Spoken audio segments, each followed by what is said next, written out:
Oi meninas, sejam bem-vindas a mais um vídeo do canal. Hoje eu quero saber se vocês já ficaram em dúvida quando um pai ou uma mãe chega perguntando para você como abordar ou intervir diante de uma birra ou comportamento inadequado do filho. Isso já aconteceu com vocês? Porque se tiver acontecido, fica nesse vídeo que eu vou te explicar detalhadamente quais são as estratégias que eu uso aqui para ensinar aos pais a manejar da forma mais adequada todas essas situações. Mas antes, não esquece de curtir, se inscrever aqui no canal e ativar o sininho, que toda terça-feira tem vídeo novo sobre conteúdos de dúvidas que as psicólogas mandam aqui e lá no meu Instagram, @psivalescaromão. Vamos lá, vamos para mais um vídeo de hoje. E para iniciar esse vídeo, eu queria fazer uma observação muito importante para que vocês não esqueçam de abordar isso que eu vou falar agora com os pais antes de qualquer outra intervenção. O que vocês precisam fazer, primeiro de tudo, é explicar para os pais por que as birras acontecem. As crianças, elas estão aprendendo, se desenvolvendo e elas têm um cérebro que ainda está caminhando para ficar maduro. Então, essa maturação vai exigir muitas vezes erros e acertos.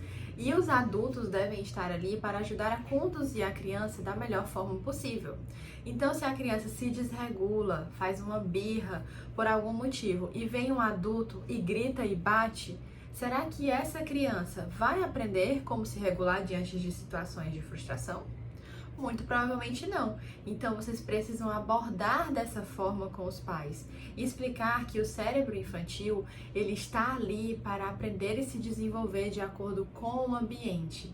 E o ambiente mais importante para a criança serão as pessoas ao redor que vão mediar essas relações. Então expliquem isso e deixem claro, porque muitos pais vem com o discurso de que ele faz isso para me confrontar, ele faz isso porque não quer seguir as regras, ele faz isso porque é uma criança difícil. Então, os pais chegam com muitos rótulos e a primeira coisa que a gente precisa fazer é quebrar esse padrão de pensamento. Por quê? É muito importante que os pais entendam e se engajem verdadeiramente, porque o que pode acontecer é eles fingirem que estão fazendo a intervenção e o comportamento da criança não mudar e você não vai entender mais ou menos o que está acontecendo, porque eles vão passar a omitir. Então acolha o que eles têm a dizer, fale que entende que são culturas diferentes, mas que hoje nós temos estratégias para lidar melhor com isso. Aborde também sobre as consequências, das punições e das consequências inadequadas que os pais normalmente dão para uma criança no futuro. Então, comece com essa abordagem de acolhimento, de entendimento, Fale que entenda, mas ao mesmo tempo traga ali comprovações do que você está falando, de que você precisa deles nessa parceria para que as coisas funcionem da melhor forma possível para a criança. Então, assim, essa é a introdução que você precisa fazer acima de tudo. A segunda coisa que vocês precisam explicar para os pais é que o comportamento da criança, ele acontece por fatores da história de vida que aconteceram antes, mas também pelas consequências que a criança provavelmente sabe que poderão acontecer. Vamos dar um exemplo. A criança chega da escola, é o horário de almoço, mas ela não quer almoçar, ela quer comer um biscoito, uma bala. E aí os pais dizem que não, que ela precisa almoçar. E então a criança chora, se joga no chão, diz que não vai comer, empurra o prato. E a mãe diz, tá bom, vamos fazer um combinado? Você come um biscoito e uma colherada. Um biscoito e uma colherada. Então vejam, a criança conseguiu barganhar com os pais por meio de um comportamento inadequado. Então, explicar para os pais que nós precisamos colocar uma lupa, uma lente e entender quais são todos os fatores que estão envolvidos no comportamento vai ser crucial para conseguir conduzir da melhor forma. Então, nesse caso, por exemplo, a família já vai sair do seu consultório sabendo que a gente não negocia com a criança que está fazendo uma birra naquele momento. O que você pode fazer é ali junto com a criança ajudá-la a se acalmar e a se regular. Estar ali presente para que a criança consiga ficar mais tranquila, mas não negociar para que a criança pare aquele comportamento e ganhe alguma coisa. Porque aí a criança já faz essa associação e entende que nas próximas vezes pode funcionar assim, ou seja, a gente acaba mantendo aquele padrão. E por que que eu estou explicando isso?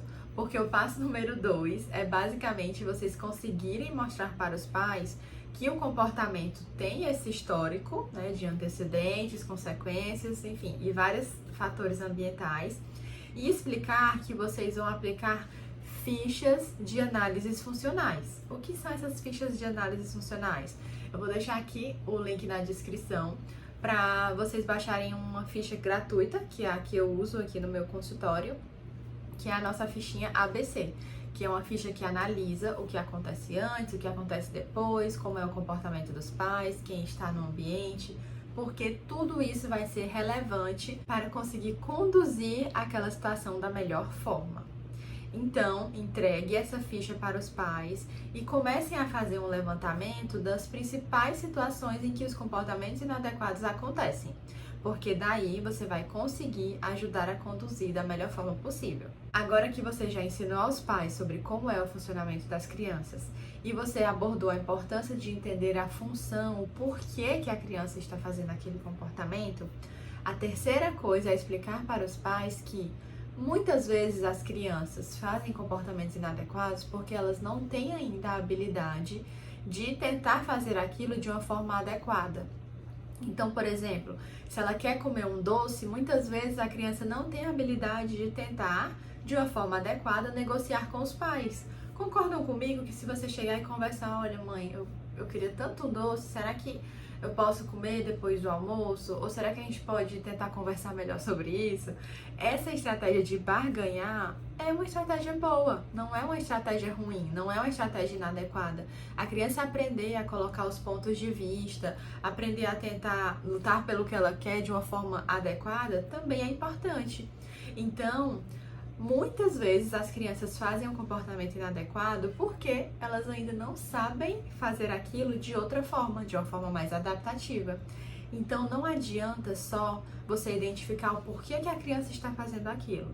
Você tem que identificar um comportamento alternativo que seja adequado para ensinar a criança. Então, por exemplo, nessa situação que eu falei do almoço, antes da birra acontecer, você pode sentar com a criança, dependendo da faixa etária e da idade, e explicar para ela: olha, eu vi que nos últimos dias, na hora do almoço, você chorou bastante, ficou triste porque você queria um docinho, e eu entendo porque eu também amo doce, mas o nosso corpinho, ele também precisa de comidas fortes e saudáveis. Então, vamos fazer um combinado? O que você acha de... Aí você vai ali trocando junto com a criança o que é que vocês podem fazer para melhorar aquela situação. Então, vejam, você se antecipou, você entendeu a função, né? A criança não queria comer, ela queria substituir a refeição por um doce, mas você ensinou um comportamento alternativo, que é conversar antes de ficar chateada, antes de ficar frustrada, antes de querer jogar a comida, certo? Então, sempre falem isso para os pais. E reforcem muito que bater nunca, jamais, em nenhuma hipótese será uma solução, tá? A criança, quando ela apanha, ela para de se comportar porque ela recebeu um estímulo de dor. Então, ela para ali o comportamento. Mas ela não consegue entender qual é a resposta adequada, porque não foi ensinada. Ela apenas parou porque ela recebeu um estímulo de dor. Então, é muito importante explicar isso para os pais e fazer com que eles entendam que bater nunca jamais será a solução e que só observar ou ignorar a situação não vai mudar muita coisa. Eles precisam ajudar a criança a se regular e ensinar um comportamento alternativo. E é isso, meninas. Sigam esses 3 passos, ensinem essas informações para os pais, porque com certeza a relação deles com a criança, a forma deles enxergarem a infância e os seus filhos vai mudar e isso vai fazer total diferença na sua intervenção. Eu sei que muitas vezes é muito desafiador fazer esses momentos com os pais, principalmente quando os pais carregam ali uma cultura mais rígida em relação a isso, mas você só vai conseguir ajudar a sua criança se o ambiente também for favorável para isso. Se você ainda tem alguma dúvida ou passou por alguma situação de manejo de comportamento inadequado e não conseguiu conduzir, deixa aqui nos comentários que eu posso te ajudar mais. E é isso, pessoal. Esse conteúdo e outros muito relevantes para a intervenção clínica na psicoterapia infantil. A gente discute, aborda e aprende também no nosso grupo de supervisão, que acontece todo mês. E eu vou deixar aqui na descrição o link para quem quiser participar. E é isso, meninas. Muito, muito obrigada. Eu amo estar aqui com vocês. Um beijo e até o próximo vídeo.